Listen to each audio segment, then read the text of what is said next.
iku saknyatane Ganjan seret pinangun wonten ana luri rinestan muni rinanggo kirungang merasa kami yarsi angling sesiden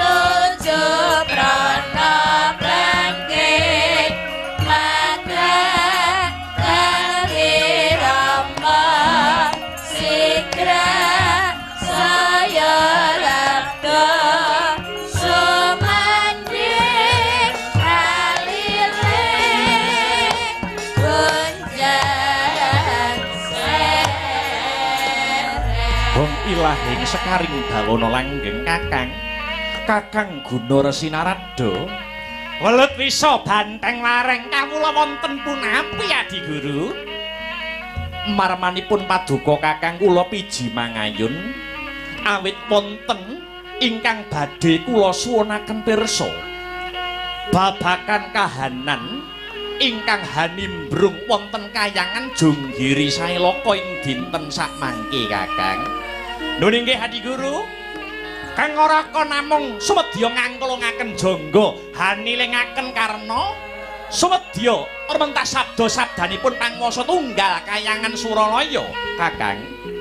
Dinten sakmangke Suralaya nedheng ke Taman Gara-gara kagiri-giri mubal endute si Blegedaba ngakak galak kumitir petite Sang Hyang Nagaraja kahanan ingkang kados mekaten kala wahandadosaken goreh orongeh bingung dilulungan para hapsara miwah hapsari sareng kula tlisik kakang undraning perkara kala wau kadaya saking titah Pujangkara Aratu Ngamarta nun inggih Ratu Ngendra Parahasta si Puntadewa nun inggih Yudhistira kakang mangke riyin lah kok saged Puntadewa ingkang dados tuk sumbering gara-gara menika ngagem dasar napa ngagem wewaton menapa Adi Guru kakang Puntadewa nggadahi dosa kalepatan cacah wonten kalih dosane Puntadewa wonten kalih lakar kados mekaten kakang napa kemawon Adi Guru dosane Puntadewa napa kemawon setunggal Puntadewa sampun wani ngagem jeneng Puntadewa kamangka Punta menika tegese linuwih dewa wis ngarani maknane Puntadewa wanuh wani nepak mbun-bunane para Jawata dosa angka kalih Puntadewa wantun ngagem busana sandangan agegelung keling kamangka kakang kamangka ingkang wenang ngagem gelung keling menika namung para brahmana ingkang sampun buntas ing kawruh pana ing ilmu agal miwah lembat tuladhanipun Resi Kanwa Resi Rama Marasu Begawan Bisma lan sapanunggilipun inggih kanthi dasar kalih sabab kala wau kakang kayangan ripalenggan sakmangke kahananipun saged geger pateteran kakang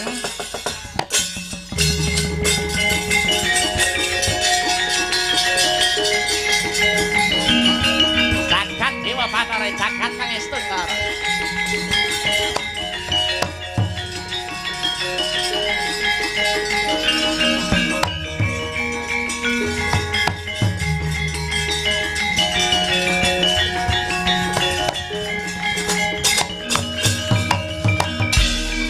Angudhare Tyasrariwut Purwati rawat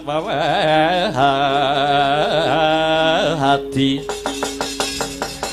wedi lamun kauningan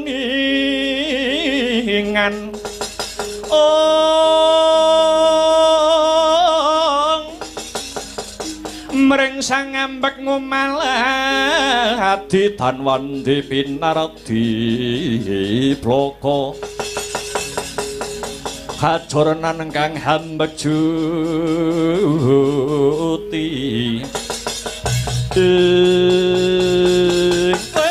dalah pragenjong pak pong buk bolong rokok kecemplung sawah nganti kobong entek bengkok entek omah ngebuti barang anding bokong lah iki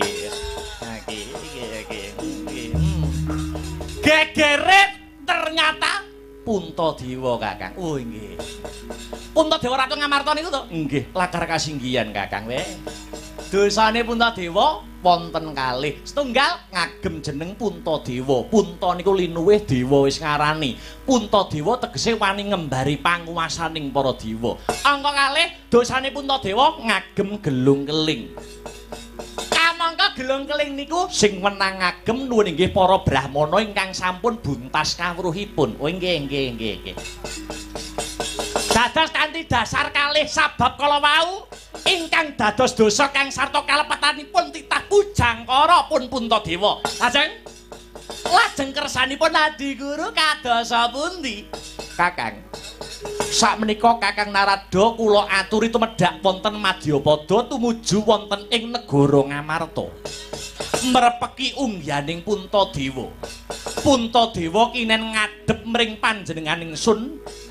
Puntadewa kinen sowan marak mangarsa wonten ing kayangan Jonggring Sailaka ripalenggan sakmangke Kakang. Puntadewa didhawuhi sakniki ugi nuwun inggih. Sakniki ugi jenengan tumurun wonten Ngarcapada mapak Puntadewa supados sowan wonten ing kayangan.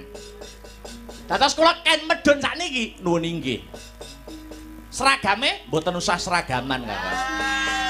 Pokok sampeyan gelem gender kula pun bungah Kakang. Nggih. Trawaca dawuh pangkat iku paduka kang ora kana namung nangestoaken dawuh. Nuwun inggih. Duga-duga ginawa ngati-ngati aja nganti keri. Pasiksan ingkang badhe anempuh Puntadewa menika kagem pepiling tumrap para satriya ing bumi Nuswantara lan jagat raya supados satriya boten nilaraken jiwaning sinatriya Kakang. Nggih. Ola arsa tumedhak wonten ing Njanaloka arsa mrepeki ungganing Ratu Ngamarta Puntadewa. Lho nggih ngatos-ngatos Kakang Narada.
Dewa Sukata marang soreng prang ngutani arum-arum ngendan wing awiyat Narada ngebalani Datoba tupat. Paduka ingkang miji kula pun durga marak wonten setinggil jonggring sailaka kados pundi duh Pukulun? Nyambung pirembugan tri ari kawuri utawi 3 dina kepungkur. Sesambetan kalian dosa kang sarta kaluputanipun Ratu Ngamarta pun Puntadewa ingkang mahanane kayangan menika geger. Uwis Durga, uwis. Eri palungguhan iki panjenengan ulun wis perintah marang Kakang Gunaresi Narada supaya nimbali si Puntadewa supaya tumuju marang kayangan Suralaya. Sakwise kaya mangkono Durga, iki mengko Puntadewa bakal sun pidana kasendal mayang manjing jroning kawah Candradimuka. Kedah mekaten Pukulun, kedah mekaten anggepe apa? Puntadewa menawi Puntadewa maksih meger-meger urip tartamtu kayangan boten badhe manggih ayem kang sarta tentrem Pukulun. Kula janji menawi mangke Puntadewa sampun kasembadan mati, menawi Ratu Ngamarta sampun dumugi ning pejah, yeuh paduka Pukulun arep njaluk apa karo Durga, badhe kula turuti, badhe kula sembadani Pukulun. Kowe janji Durga? Nggih. Ibaratipun paduka seminggu badhe njaluk jatah ping 18 badhe kula turuti Pukulun. Oh iya. Iya. Nek perlu kalih kayang ya, Durga isa. Iya Durga iya. Saiki ana sesanggeman tumrap jeneng kita Pramoni. Menapa ingkang kedah kula tindakaken duh Pukulun? Durga. Muduna ana Madyapada mbok menawa iki mengko ana sing ora narimakake kalamun Puntadewa kacemplungake mring Candradimuka. Jeneng kita sakwadya balamu saka ndandang mangure kang kudu cancut mandang. Ampun kuwatir Pukulun, malah sakmangke kalilan kula badhe nyuwun pamit menawi Puntadewa sampun minggah dhateng kayangan yen ana bobol boroting perkara Bathari Durga ingkang saguh ngrentengi ndase Pandhawa lintune Pukulun. Iya duga ginawa ngati-anti aja nganti keri Pramoni.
nira sang nahar pati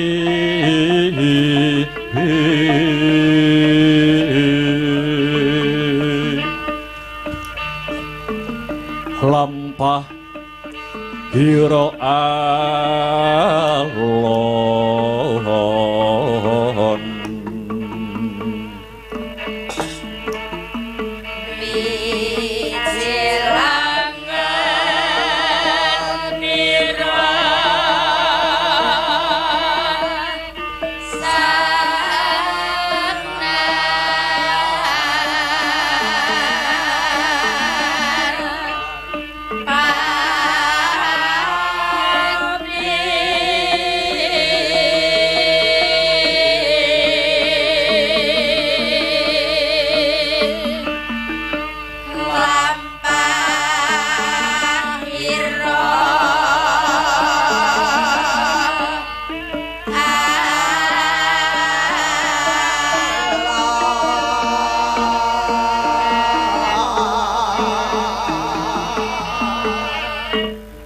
ginarabak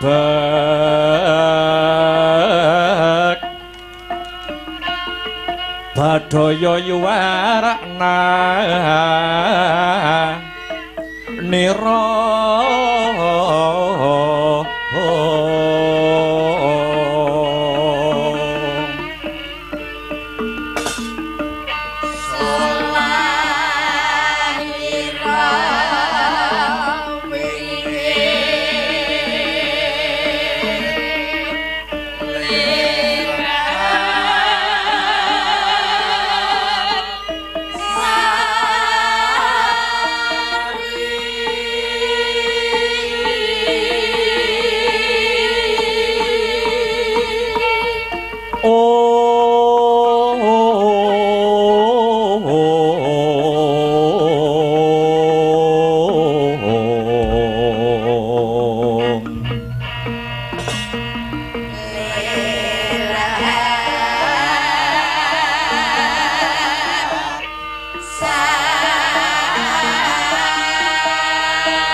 Iwang suksma mangadili nuwih payungana marang panjenengan ingsun kang sarta kadang para Pandhawa sumrambahe para warga Gung ing Praja Ngamarta. Yayi Werkudara,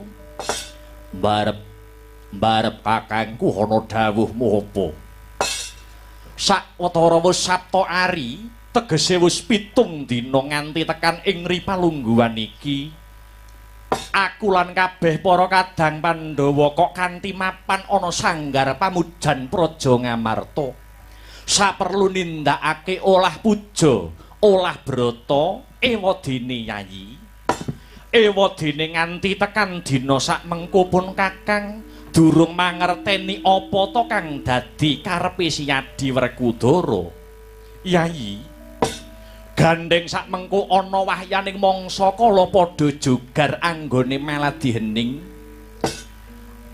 padha jogar anggone padha tarak brata ora ketang seklimah pun Kakang wene ana ngerti Dimas. Mungguh apa to sababe dene Siyadi Werkudara nganti kadang para Pandhawa supaya nindakake olah puja ana madyaning sanggar pamujan iki. Mbarep kakangku Werkudara piye? pancen wis dadi tekate Werkudara. Aja ta mung itungan dina. Taunana windanana yen durung tekan panjangane Werkudara, aku ora bakal metu saka sanggar pamujan iki. Mula aku ngaturke panuwun kang tanpa pepindhan dene mbarep kakangku Janaka lan kembar Nakula Sadewa gelem melu-melu tapa brata mapan ana sanggar pasemeden iki. Dimas, ingkang mangkono pun kakang kepengin ngerti ya Yayi, apa to darunane ingkang ginebeng sajroning penggalih Siadi. Mara gage Siadi enggal matura kelawan pun kakang nedya midhangetke kanthi tetela. Dimas, mbarep kakangku, anane Pandhawa bisa urip ana alam padang merga ana sing anak-anakake. Kabeh wis cetha, kabeh wis padha ngerti yen Pandhawa kuwi putrane Ibu Kunti ingkang patutan kelawan Bapa Pandhu. Kamangka Pandhawa 5 cacahe kuwi ibarate kaya rong wadah. Ingkang wadah sepisan barep kakangku, aku lan Janaka. Ewadene wadah kang angka 2 ya kuwi Nakula lan Sadewa. Kamangka Bapa Pandhu lan Dewi Madrim wis mapan ana tepet suci, manjing ana alam pamancat. Ngerti yo? Senadyan bocah wis ditinggal kelawan wong tuane. Nanging wong tuwa isih mangerteni marang tingkah lakune anak. Ujare para sepuh padha ngendikake swargane wong tuwa kuwi mapan ana tingkah lakune anak. Yen anak tansah ngerti mring wong tuwa, tata krama unggah-ungguh tansah ora ditinggal, kuwi mujudke kaswargan tumrap wong tuwa. Nanging kosok baline, senadyan to wong tuwa duwe anak sing sugih blegedhu, saben dina bisa munjung ingkung gajah paribasane. Ning yen kelakuane merusal, kelakuane anak bedugal, kuwi dadi jalaran wong tuwa anguk-anguk lawanging neraka jahanam. Dimas, apa nyoto aturira Siadi? Banjur apa sambung rapete kahanan sak mengko kelawan apa sing kok aturake nganti ngembet asmane Kanjeng Rama Pandhu lan Kanjeng Ibu Madrim. Walien rasamu, walien sarungmu, barep kakangku. Nganti tekan dina iki durung lega sing dadi rasane Werkudara.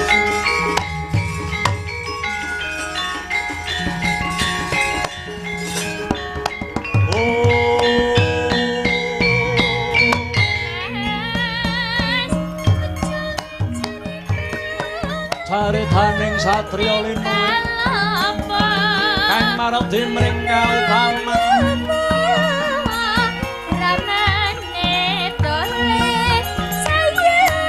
kan pekat pring pangestine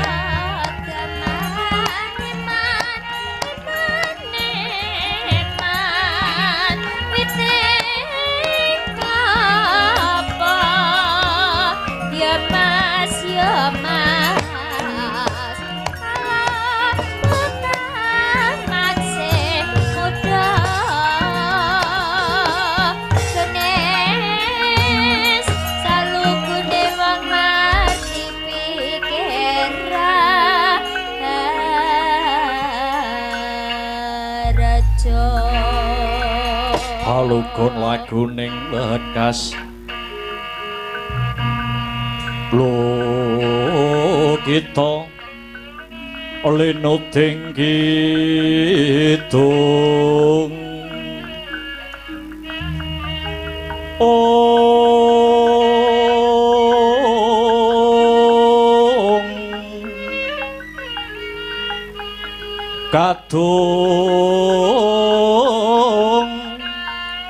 kadereng hamomong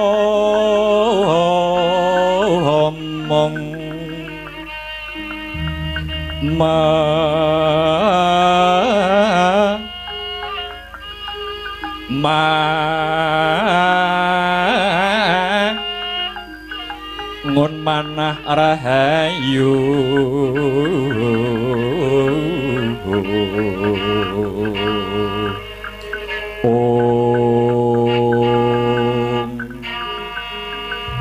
ayu wana tan agala gumolong manadukara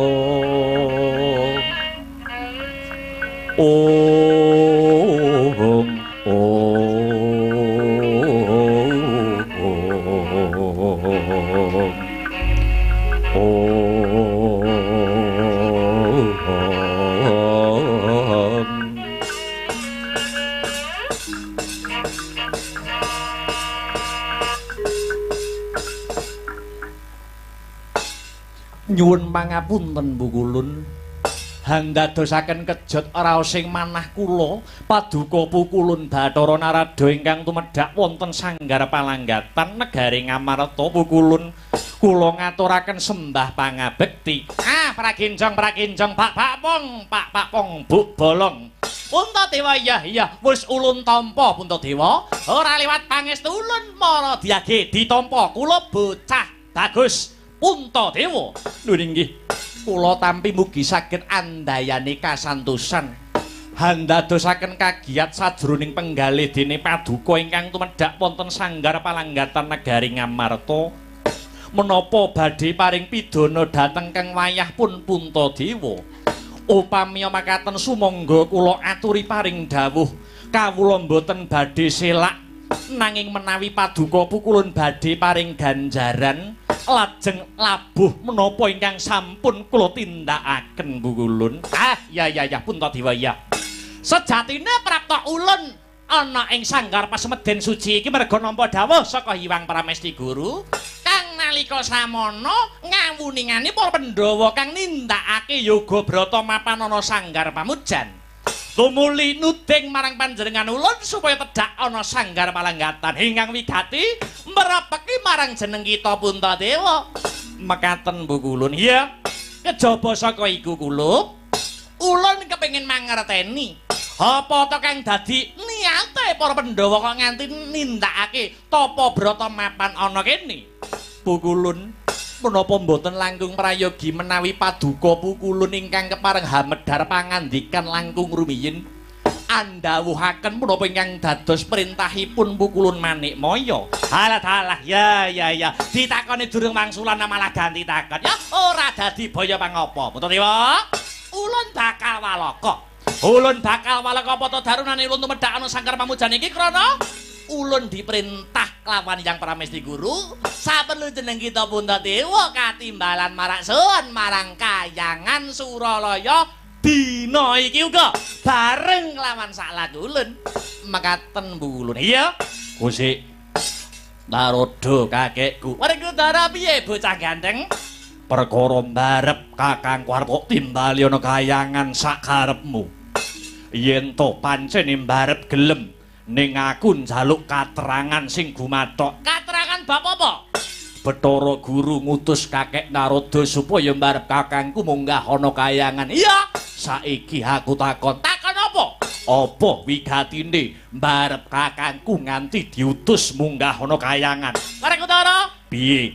Yen perlune apa? Ulun boyang ngerti. Mergo aku iki mung utusan, aku iki mung kongkonan. Perkara Puntadewa mengko bakal diparingi ganjaran utawa pidana, ulun datan sumurup. Ulun boyang ngerti. Ora ngerti tenan. Dadi kakek Narada ngongkon titah munggah Kahyangan tanpa ngerti apa to perlune kahanan ning Kahyangan. Ulun ora ngerti. Kuwi tenan. Nek nganti goroh piye? Eta kowe ngoyake piye to jane? Lahir batin aku iki ora ngerti Werkudara. Yen pancen kaya mengkono, aku ki ngakoni kowe dewa sing resik ning titen ana. Angger kowe wani goroh karo titah, Nadyan kuwi wujude dewa ning dewa sing tumindak goroh. Lair lan batinmu ora nyawiji, lati lan atimu ora makarti ditenono. Ora jeneng Werkudara nyumpahi. Sekseni wong pirang-pirang Narada bakal dadi dewa sing lunga-lungu kaya kebu. Sik. Oh sembrono nya iki. Kowe nek ngucapi diati-ati aja sembrono. Lah kena ngopo kowe dadak wedi? Nek kowe jujur kudune kowe ora wedi. Sejatine ulun ngerti. Kowe ngerti? Ngerti. Ning pun ulun wedi upama arep blakake. Ulun wedi kelawan walate Bathara Guru. Jujur kok wedi piye? Ora enek critane wong kono jujur kok malati ndak enek. Kowe nek jujur paling-paling kualat karo Bathara Guru. Ning yen kowe ora jujur bakal kualat karo ucapmu dhewe. Ya, tak omong aja dioyak to. Aja dioyak. Lah ngono. Anane Puntadewa, anane Puntadewa diutus munggah kayangan, ya sabab Puntadewa bakal nampa pidana. Musik. Piye? Apa dosa kang sarta lupute sing disandang dening barep kakangku? Lah, nek perkara salahe Puntadewa, aku ora ngerti tenan Werkudara. Ora ngerti apa goroh? Goroh, ora ngerti. Ora ngerti tenan. Ora ngerti apa goroh? Ora ngerti. Goroh apa ora ngerti? Goroh. Lah kecekel. Kowe cah cilik goroh ora ngerti endi sing dhisik endi dijawab. Ayo blakakno. Nek ora bloko ana kami tuwane dewa ning tak nggo keset ndase. Ngesik. Wah kok ngancam to cah iki? Ya. Kesalahane Puntadewa ana loro. Ana loro. Ha? Siji, wani nganggo jeneng Puntadewa, loro, wani nganggo gegelung keling. Saiki aku genti takon, apa sebabe kok kakangku Puntadewa disalahke nganggo jeneng Puntadewa? Punta kuwi tegese linuwe, dewa wis ngarani. Maknane Puntadewa wani ngluwi panguwasane para dewa, mula disalahke kelawan Hyang Pramesti Guru. Saiki aku takon apa? Puntadewa kakangku gawe gelung keling kok disalahne sebabe apa? Mergane gelung keling kuwi sing entuk engko mung para brahmana sing wis buntas ilmune. Contone Resi Kanwa, Resi Rama Parasu, Begawan Bisma lan sak piturute kuwi kabeh diwenangke nganggo gelung keling. Ning Puntadewa iki dudu brahmana, dudu pendeta, mung wujude ratu. Lah kok wani nganggo gelung keling? Yo. Saiki aku tak takon. Kenang apa para dewa anggone ngluputke Puntadewa kakangku lagi saiki ora biyen-biyen nalika Puntadewa isih cilik. Mongko aku isih kelingan sing gelung keling Puntadewa kuwi dudu sapa-sapa nanging Ibu Kunthi.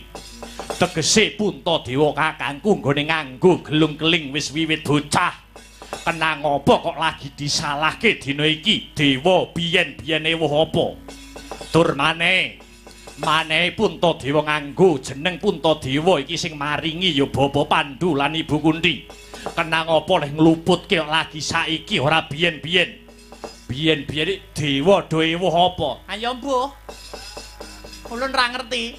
Ning sing baku ulun iki mung kongkonan, ulun iki mung duta ngono. Mung dapur kongkonan, mung dadi lelantaran supaya Puntadewa ditimbali sowan ana kayangan. Yen pancen Puntadewa kakangku dina iki ditimbali sowan ana kayangan, Werkudara sing ora ngolehi, aku sing ora ngentukke. Lho, kok ora ngentukke kanthi dasar apa? Mergane Bathara Guru ora tumurun dhewe ana Ngamarta dadak kongkonan.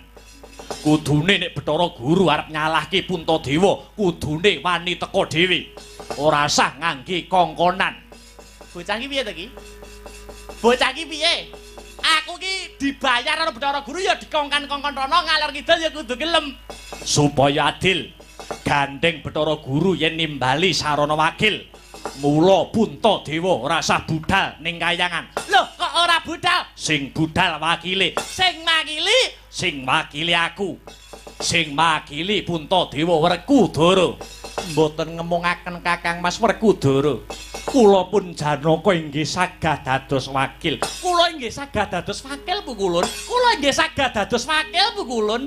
Rungokno kupingmu. Sedulure kabeh siap dadi wakil, ora jeneng kakean. Wong siji sing makili wong papat. Sing dicalang siji sing mara papat. Mula barep kakangku. Kowe aja tindak ning kayangan kerep ben ora Kudara Janaka kembar sing budhal kayangan.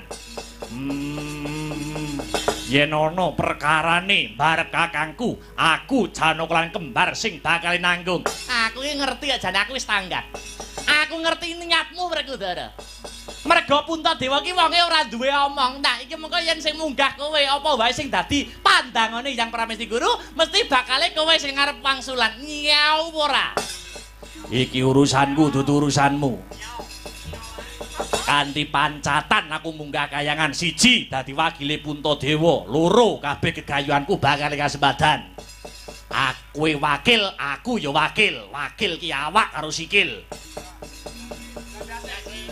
Iki uga bakal ngerampungke apa sing dadi gegayuhanku supaya kasembadan. Werkudara duwe gegayuhan apa? Iki perkaraku, kowe ora perlu ngerti. Wah, bocah kok ngeyel ora jamak. Puntadewa kepiye Puntadewa? Sawerga ngasih rajan momongso baronga kadang para Pandhawa Dawa Kulun. Ah, iki cah pinter iki. Merga Puntadewa iki wonge menengan dikon ngetan ya ngetan dikon ngulan ya ngulan. Sing ngeyelan iki tak cah mburi iki ya. Nek Puntadewa ki wit biyen cahe menengan. Bocah menengan bocah alim gitu. Ora tau dolanan wong wedok Puntadewa ki. Siji Puntadewa, loro dalang iki padha ngono. Ora tau gepok senggel karo wong wedok, isih suci ngono. Ora usah kakean gunem kang tanpa guna. Ayo mangkat ning kayangan. Ya, yen pancen kaya mangkono. Wis ya kula Puntadewa bareng Sintrang Samirana. Ulun bakal bali mring kayangan pukulun sembah kula ingkang gawe ring lampahan dik Hyang Wulung. Sintrang Samirana ring bareng wareh lan ikan turu ring baran dinuntun ing manon tumapaing kelakon. Sintrang Samirana ring bareng wareh lan ikan turu ring baran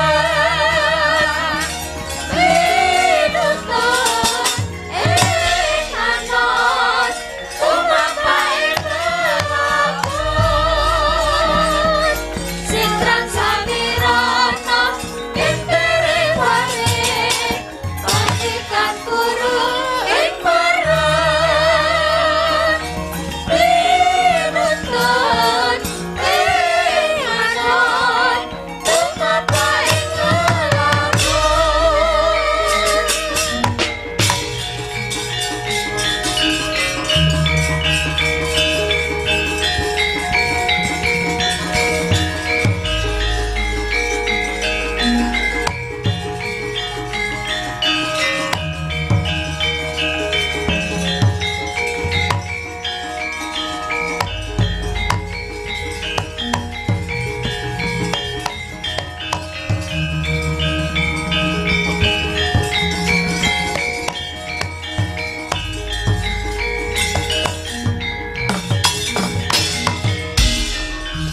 Pagatore sang kapirang ngurinangkul ginempit kempit. Dosa ngerep ananing bawana.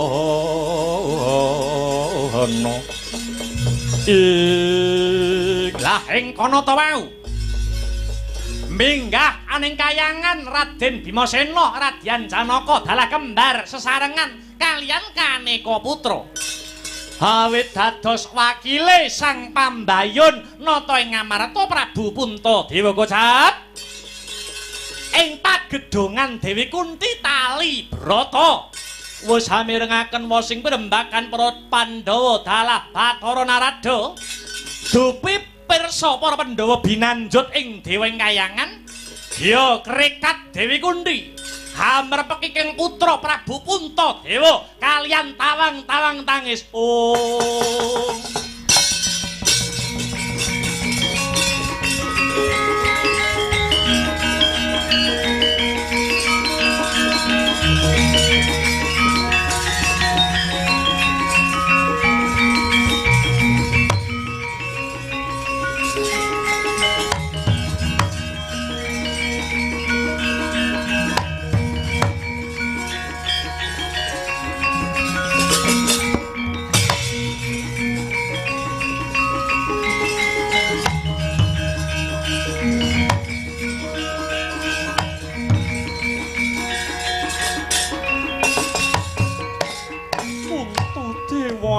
aku bocah bagus. Anak mbarep kang dadi wakile wong tuwa. Kowe dilairake dhisik. Kepengenanku supaya Puntadewa bisa ngayomi ati-atine. Kudune kowe bisa ngayomi lan ngayemi ati-adimu. Nanging kenang apa kowe kok tegel karo adimu Werkudara? Werkudara mbok kon dadi wakil. Apa kowe lali Puntadewa? Biyen nalika kowe rabi sing ngleboni sayembara, pamanmu Gandamana kuwi adimu Werkudara. Kowe mung kari nemu penake kowe iso dadi ratu ana Ngamarta kene. Sing mababati alas kuwi wadikmu. Kowe kon perang ora wani. Bareng adimu iso nelokke bangsane Jem. Kene dadi negara apik. Adimu Bratasena sing notohke nyawane ya ora gelem dadi ratu. Mergo adimu pengen mulyake kowe.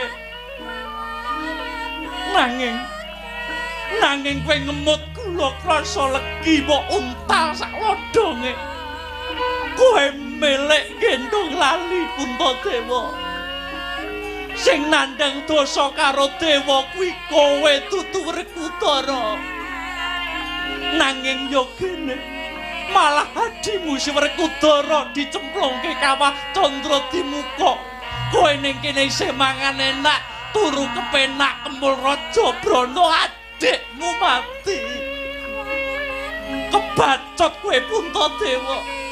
Aku gelo nglairke kowe, aku gelo. Aku gelo kowe tegel karo adimu. Tegese aku ya tegel karo kowe, Kangko. Tak jaluk banyu susu sing mbok cecep urip dewasamu, Kangko. Oh.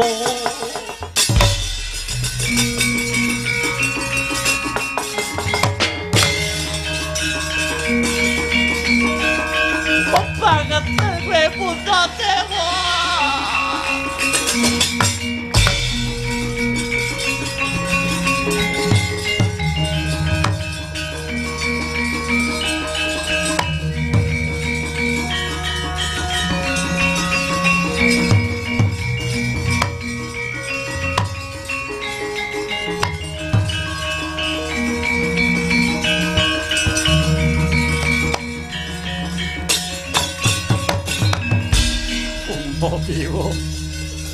Puntadewa, kowe mati rasamu Puntadewa. Ilang pikiranmu Puntadewa. Kowe dadi menungso sing ora ngerti marang lelabuhan. Kowe mukti wibawa keceh Raja Brana. Kuwi sing duweni labuh gedhe adikmu Werkudara. Nanging kene kowe tegel marang patine adi-adimu sing duwe labuh gedhe marang kowe. Puntadewa, kowe anak mbarep sing ora iso dadi pengayomane adi-adimu. Mirang-mirangke wong tuamu Puntadewa, kowe kuwi wong apa? Puntadewa, kowe kuwi wong apa? Puntadewa, kowe kuwi wong apa? Puntadewa, kowe kuwi wong apa? Jiwa manjing.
Sadara rupane sedeng nalendra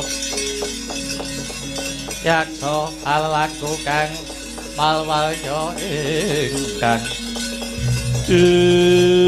wah bojleng iblis laknat padha cek-cekan awakku malih mbledhos sak gunung anakane dewa aku bakal munggah kayangan dewa ora adil yen dewa ora bisa njejekake adil yen dewa ora bisa njejekake adil dewa Amra kang bakal ngosak asik kayangan Suralaya aku bakal ngrangsang kayangan aku dudu Puntadewa iki Dewa Amra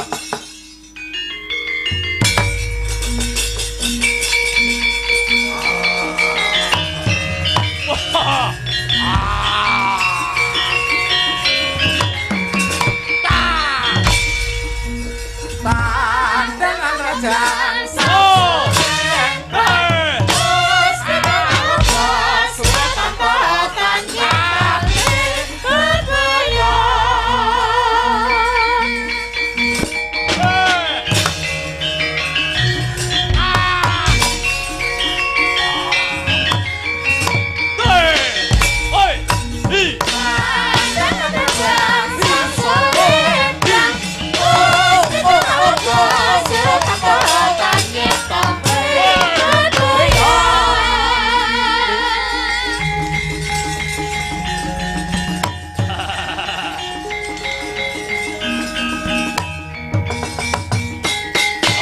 sindene ben nyambut gawe aku koprol etungono ya oke yo woi 1 ho ha e ho a a e ho a e a e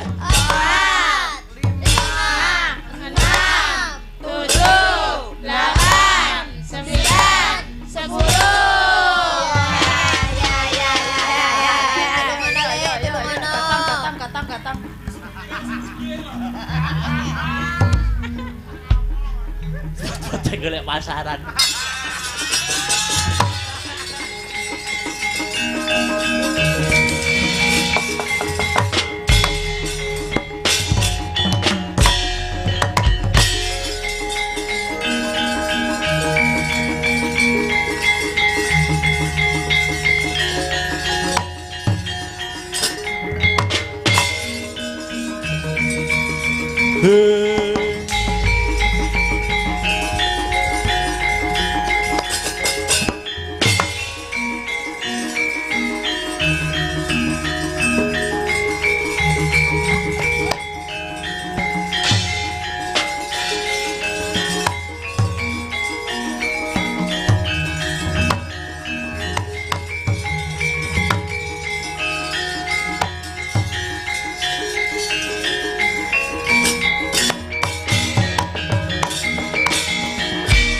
Rumah Wayun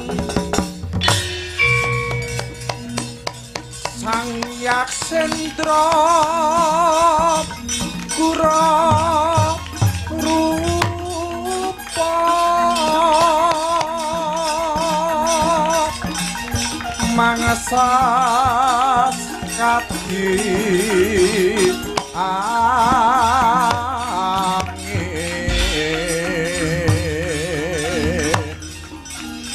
pangsam pal keprapal ojo duaja lelayu sebit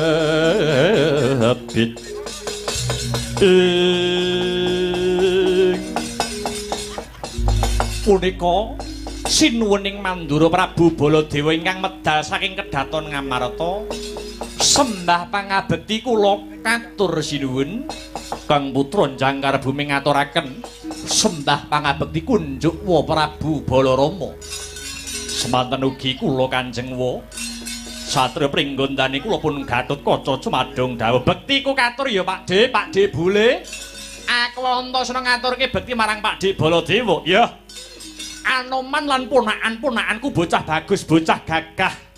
Antareja Gatotkaca lan bocah Degleng Antasena wis ndak tampa. Agawe bombong ing rasa ora lewat pangestuku ditampani. Paring pangestu sinuwun Mandura kula kalungaken jangka kapetekaken jajara mengketing Wardaya miwah ana rah daging kaiwanan.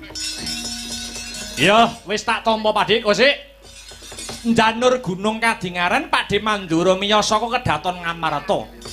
Kok sajak beneh karo adat saben. Nitik saka lekering netra, jaiting wadana kang sarta tepunging wimba kaya ana sing dipenggalih. Kaya ana sing dipikir. Babakan apa Pakde dawuh karo ponakan-ponakanmu mbok menawa ana reruwet Antasena bisa ngudari, kalamun ana pepeteng Antasena bisa madhangake. Waduh ketiwasan Antasena. Ketiwasan piye Pakde? Babarna gatine karsa ngene Antasena. Punwa iki mau budhal saka negara Mandura tumuju negara Ngamarta kene. Mung kepengin tilik marang kayuwanane pepunden-pepundenmu para Pandhawa. Lah banjur apa wis ketemu karo pepunden-pepunden Pandhawa, Pakde? Durung Antasena, durung. Malah kepara dina iki pepunden-pepundenmu Pandhawa murca saka praja gerek weh latah jagat Dewa Bathara.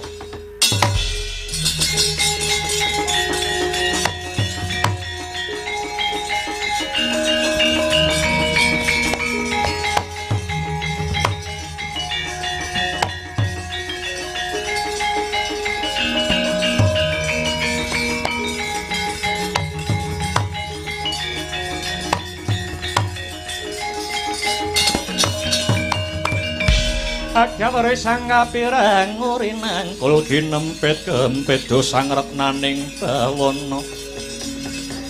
Ya si tukang walang adya si tukang ngenesing tias. Weladalah ya jagat ya dewa ya Bathara. Kados sinambar gelap lepat raos ing manah kawula dosinuwun. Dupi midhanget para kadang Pandhawa ingkang murca saking praja. Kados pundi menika Wa Prabu? Kados pundi Wa Prabu? Banjur kira-kira ana ngendi, Pakde? Ana ngendi murcane para pepunden-pepunden iki ya, Pakde? Anoman Antareja Gatotkaca lan Antasena. Punwa ya durung dungkap. Aku kepengin tilik kayuwananing kadang para Pandhawa awit katemben wae panjenenganing nyupena utawa ngimpi sajroning impene Baladewa negara Ngamarta kaya ketaman banjir bandang. Kamangka wong ngimpi kok ngimpi banjir bandang, maknane papan mau bakal ana bebaya. Apa ora ngono Senggana? Mekaten sinuwun, menawi mboten sisip anggen kula sinau. Mula bukanipun manungsa saged ngimpi menika riyen ratuning dewa ing Kahyangan Suralaya kang wewisik Bathara Guru tumurun ing Arcapada. Ratuning dewa kang tumurun ing Arcapada kala wau madheg ratu ing negara Kapilawatu. Ajejuluk Sang Prabu Sri Maharaja Dewa Buddha. Ya Sang Prabu Sri Maharaja Dewa Buddha wau ratu ingkang kawitan mapan wonten jagat gumelar. Inggih panjenenganipun kala ingkang ngripta pangimpen Kadara Dasih. Pangimpen Kadara Dasih lakar kasinggihan. Kadara Dasih mengku teges wengi ngimpi esuk kudu dinyatani. Lah saksampunipun ngripta pangimpen Kadara Dasih, Bathara Guru mboten kiyat ngratoni janma manungsa ing Madyapada awit sipating manungsa niku duwe karep dewi-dewi. Gancaripun crita, Bathara Guru jengkar saking Madyapada kondur ing Kahyangan lajeng nimbali dewa. Putra-putranipun cacah gangsal. Bathara Bayu, Bathara Brahma, Bathara Sambo, Bathara Kala lan Bathara Wisnu. Dewa gangsal kala wau kadawan supados tumurun ing Arcapada ngratoni jagat gumelar, ngratoni jagat wetan, kulon, kidul, lor lan pancer tengah. Bathara Bayu madheg ratu wonten jagat wetan ing negara Medanghawa, jejuluk Prabu Bima Sekti. Lajeng Bathara Brahma madheg ratu wonten jagat kidul ing negari Medanggiri, ajejuluk Prabu Budawaka. Lajeng Bathara Sambo madheg ratu ing jagat kulon madheg ratu wonten negari Medangkawi, jejuluk Prabu Sambaraja. Bathara Kala madheg ratu wonten jagat lor mapan ing negara Nusa Kambana, jejuluk Prabu Kala Iwana. Lah ingkang wekasan Bathara Wisnu madheg ratu wonten pancer tengah ing negara Purwacarita jejuluk Prabu Sipata. Lajeng dewa gangsal kala kau ngripta impen piyambak-piyambak. Sing diripta sing dicipta dewa lima kuwi mau apa wae Anoman mekaten sinuwun. Bathara Brahma ngripta impen papat cacahe kang aran Kawarsita, Kasudarsana, Kacakrabawa, Kadaradasih. Bathara Bayu ngripta impen ugi cacah sekawan nuringgih turu ngimpi Pendhita Wali. Bathara Samba ngripta impen 3 cacahe kang aran Iblis, Adam lan Hawa. Bathara Kala ngripta impen sekawan cacahe kang aran Kala kali tikus. Kala kali kadal tikus ingkang pungkasan Bathara Wisnu. Bathara Wisnu ngripta impen cacah 3 kang aran Titiyani Gandayani kang sarta puspa tajem. Oh dadi pengimpen Titiyani Gandayani lan puspa tajem kuwi riptane pukulan Bathara Wisnu Anoman. Manut katerangan ingkang kula tampi mekaten sinuwun. Nanging dongeng sedaya kala ampun dipangan mentah kedah diratengi langkung rumiyin. Sejatine dongeng niki namung gambaraken yen to menungsa lair wonten ngarcapada niku mboten ijen, ning menungsa lair wonten jagat gumelar niku dikanthi anasir papat perkara utawi dulur papat anasir bumi, geni, banyu lan angin. Inggih bumi, geni, banyu, angin niki ingkang ngancani kula lan paduka sinuwun sarinane sawengine. Ing jagat wetan, jagat kulon, jagat kidul, jagat lor lan pancer tengah. Jlentrehipun mekaten sinuwun. Ingkang mapan wonten jagat wetan niku anasir angin, dewane Bathara Bayu. Milanipun Bathara Bayu dados ratu ngratoni jagat wetan, anasir angin lungguhe wonten wetan. Malaikate Jabarala wernane putih, dina pasarane legi. Mila tumrap wong Jawa pasaran legi niku lungguhe ana wetan. Inggih dinten legi kala wau dinten sing wiwitan. Awit wetan niku saking tembung wiwitan. Salajengipun ingkang ngreksa wonten jagat kidul anasir geni. Dewane Bathara Brahma, malaikate Makahala wernane abang, dina pasarane paing. Pramila paing lungguhe ana kidul niku anasir geni. Ingkang mapan wonten jagat kulon anasir banyu, dewane Bathara Samba. Malaikate Hasarapala wernane kuning, dina pasarane pon. Pondene ingkang lungguh ing jagat lor punika anasir bumi. Dewane Bathara Kala, kala tegese wanci utawi wektu. Mila ubenge bumi gendeng wanci ingkang benten, ana padang, ana peteng, ana rina, ana wengi. Anasir bumi dewane Bathara Kala, malaikate Hajarapala wernane ireng, dina pasarane wage. Mula wage lungguhe wonten jagat ler. Ewa dene sing pungkasan ingkang mapan ing pancer tengah boten wonten sanes kejawi Bathara Wisnu. Wisnu saking tembung wis manunggal. Wis manunggal cipta rasa budi kelawan karsane, manunggal kawula lan Gustine. Milanipun wernane manca-warna, dina pasarane kliwon. Kliwon mapane wonten pancer tengah. Kliwon niku mapane wonten pancer tengah. Mila kena kanggo titenan wong-wong biyen. Wong niku kok pasarane kliwon, dina kelairane pasarane kliwon niku gampang entuk jodoh, ngoten. Arep nyang legi cedhak, arep nyang pon cedhak, arep nyang paing cedhak, arep nyang wage cedhak. Kliwon niku mergi mapane enten tengah. Wong wedok kok pasarane niku Senen kliwon, adat saben niku gampang diselingkuhi. Ngoten. Wong wedok Senin kliwon. Mergi riyen niku wonten sejarahe. Dewi Soma niku nggarbini, menika garwanipun Begawan Respati, tanpa gepok singgon menika saged nggarbini. Wong wedok kok Senin kliwon niku adat saben gampang diselingkuhi. Niku pun rumus wong-wong jaman biyen. Wage niku mapari teng ler, paing niku teng kidul. Ler kali kidul niku kon rukun angel. Wage kali paing niku akure angel, rukune angel. Wong lanang kok pasarane Slasa Wage, sing wedok Setu Paing. Sing lanang Slasa Wage, sing wedok Setu Paing niku kena diarani gehing. Sithik dhewe karo akeh dhewe. Niku kok iso awet nek omah-omah kula wenehi hadiah. Slasa wage kalih Sabtu Pahing sithik dhewe karo akeh dhewe niku wong Jawa mboten kenek mergo mboten imbang. Ngono Anoman, inggih. Dadi para leluhure dhewe iki wis ngripta kaya ngono kuwi. Nuwun inggih, Bu. Sinuwun wangsul dhateng primbakan ingkang ngajeng kula wau. Piye Anoman? Mungguh pamrayogamu kepiye? Murcanipun para Pandhawa, kadang para Pandhawa, paduka ingkang sampun ngimpi, paduka sampun nampi wangsit saking Jawata. Nuwun inggih negara Ngamarta ketaman banjir bandang nyarengi para kadang Pandhawa murca. Menika tegesipun Gusti paring sasmita mbok menawi para taruna muda ing negari Ngamarta kinen langkung hanjagi kayuwanan miwah katentremanipun negari Ngamarta menika sinuwun.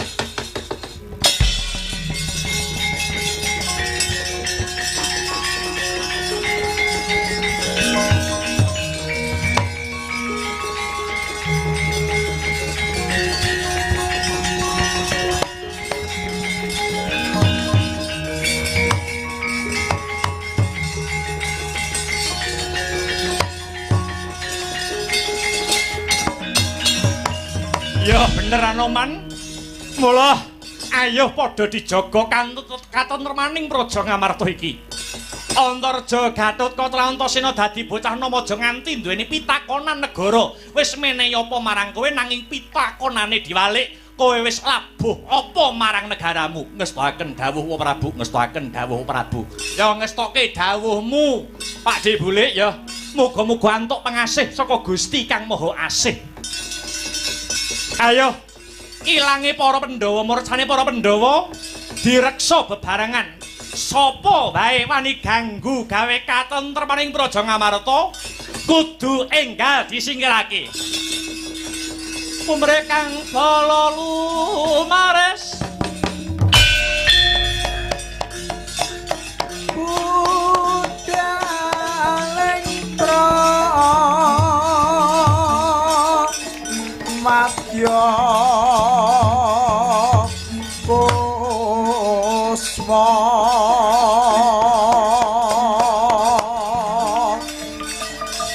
warna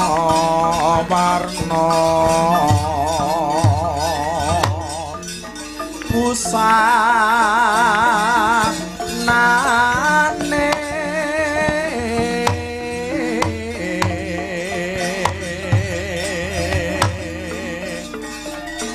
sakehing prawadya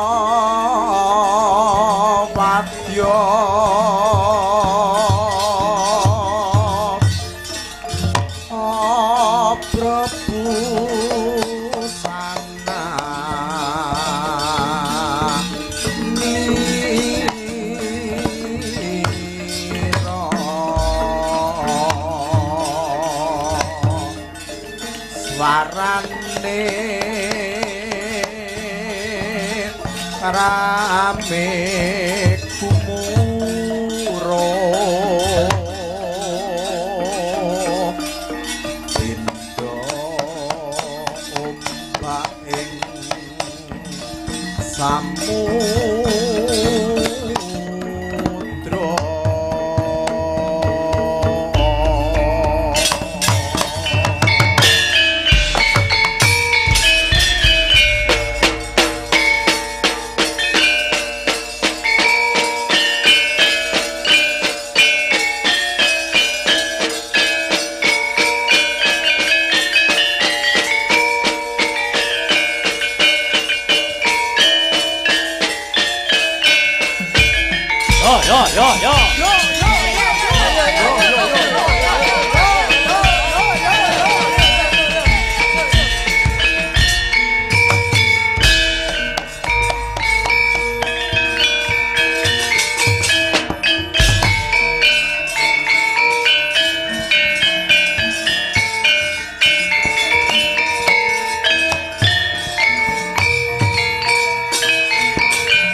yo.